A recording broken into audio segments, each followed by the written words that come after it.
Hi friends, எல்லோருக்கும் நமஸ்காரா. Welcome to cook with சியா.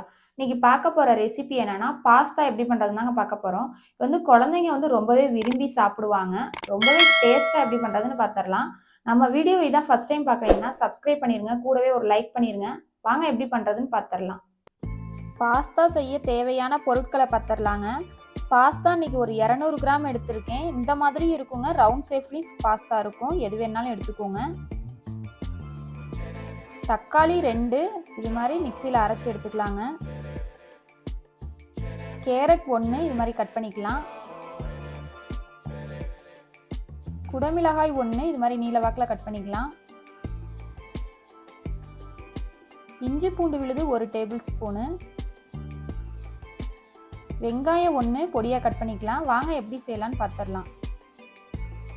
ஒரு பாத்திரத்தில் தண்ணி ஊற்றி வச்சு சூடு பண்ணிக்கலாங்க.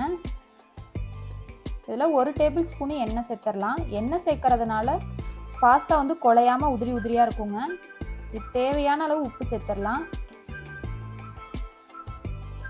நல்லா மிக்ஸ் பண்ணிக்கோங்க. வந்து தண்ணி நல்லா கொதிக்கட்டுங்க. வெயிட் பண்ணுவோம். பாருங்க, தண்ணி நல்லா கொதிச்சிருச்சு. இப்போ பாஸ்தாவை இதில் சேர்த்துடலாம். பாஸ்தாவை சேர்த்து நல்லா ஒரு 10 நிமிஷம் வேக வைங்க. நல்லா வெந்து வரணும். நல்லா இது மாதிரி மிக்ஸ் பண்ணிவிட்டு வேக வச்சுருங்க. பாருங்க, பாஸ்தா நல்லா வெந்துருச்சு. பாஸ்தா வந்து நல்லா வேகணுங்க. இதை வடிகட்டிடலாம்.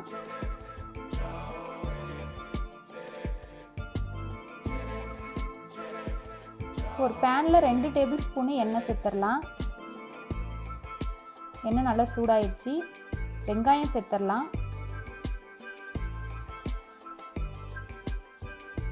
வெங்காயம் கொஞ்சம் வதங்கட்டுங்க.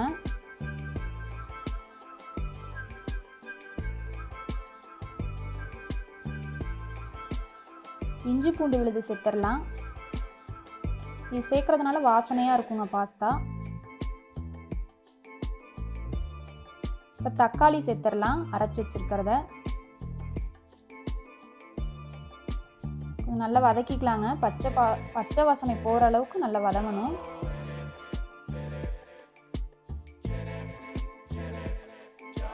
இதில் கேரட் சேர்த்துடலாம். கேரட் கொஞ்சம் நல்லா வதங்கட்டுங்க.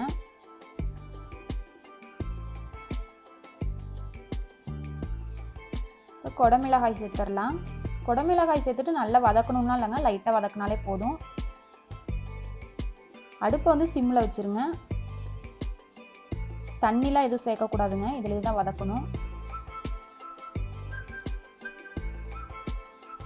இது குழந்தைங்க வந்து ரொம்பவே விரும்பி சாப்பிடுவாங்க. சோயா சாஸ் 1 டேபிள் ஸ்பூன் சேர்த்துடலாம்.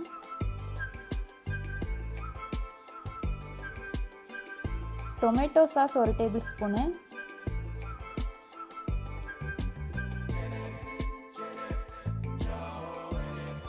சேர்த்துட்டு நல்லா மிக்ஸ் பண்ணிக்கலாங்க. இதெல்லாம் சேர்க்கறதுனால கொஞ்சம் ரொம்பவே டேஸ்ட்டாக இருக்குங்க. இப்போ பாஸ்தா சேர்த்துடலாம். எவ்வளோ உதிரி உதிரியாக இருக்குது. எண்ணெய் சேர்க்காமல் வேக வச்சிங்கன்னா ரொம்ப குலைவாக இருக்கும், ஒன்றோட ஒன்று பிடிச்சிக்கிட்டு. மிக்ஸ் பண்ணிக்கலாங்க. உடையாமல் கொஞ்சம் சைடில் விட்டு பொறுமையாக மிக்ஸ் பண்ணிக்கோங்க.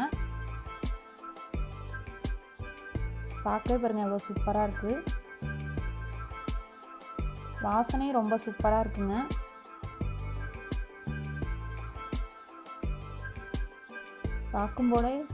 பார்க்கும்போதே சாப்பிடணும்னு தோணுதுங்க. இப்போ பாஸ்தா மசாலா சேர்த்துடலாங்க. ஒரு பாக்கெட்டு, சின்ன பாக்கெட்டு தான், இது 5 ரூபா தான் வரும். சேர்த்துட்டு நல்லா மிக்ஸ் பண்ணிக்கலாம். இது இல்லைன்னா மேகி மசாலா பாக்கெட் இருக்கும்ல சின்னதாக, அது கூட சேர்த்துக்கலாம்.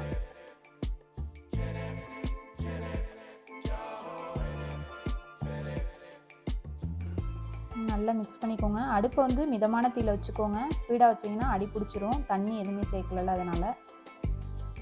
குழந்தைங்க இதை ரொம்பவே விரும்பி சாப்பிடுவாங்கங்க. ஒரு சூப்பரான பாஸ்தா ரெடி ஆயிடுச்சு. தேங்க்யூ ஃபார் வாட்சிங்.